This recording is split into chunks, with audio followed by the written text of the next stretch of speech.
सर्दियों की एक सुबह स्कूल की सफाई कर्मचारी बुढ़िया अम्मा हमेशा की तरह झाड़ू लगा रही थी।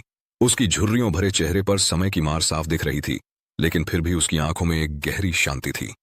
स्कूल की एक टीचर संध्या मैम जब स्टाफ रूम की ओर जा रही थी तो उनकी नजर अम्मा के पैरों पर पड़ी। उन्होंने देखा कि अम्मा के पैरों से खून निकल रहा था। अम्मा, आपके पैर से खून निकल रहा है, क्या हुआ? टीचर ने चिंतित होकर पूछा।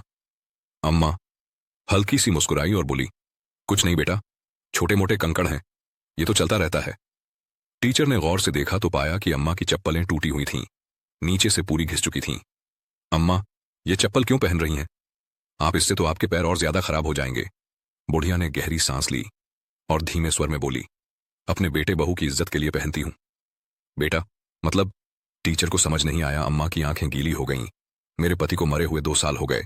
मेरा एक बेटा और बहू है। कुछ महीने पहले वो मिलने आए थे तो ये चप्पल देकर चले गए। 2 बार फट चुकी है, लेकिन मैं अब भी इसे पहनती हूं। अगर चप्पल नहीं पहनूंगी तो लोग कहेंगे कि बुढ़िया के बेटे बहू कितने बुरे हैं। मैं तो मां हूं, पागल हूं, लेकिन उनका नाम खराब नहीं होने दूंगी। टीचर की आंखों में आंसू आ गए। उन्होंने तुरंत अपनी चप्पल उतारी और अम्मा के पैरों में डाल दी। अम्मा, मैं भी तो आपकी बेटी जैसी हूं। मां के पैरों में दर्द मुझे बर्दाश्त नहीं। यानी टीचर के सिर पर स्नेह से हाथ फेरा और कहा, बेटा, तू अपनी मां को नई चप्पल जरूर देना। भगवान तुझे कभी किसी चीज की कमी नहीं होने देगा।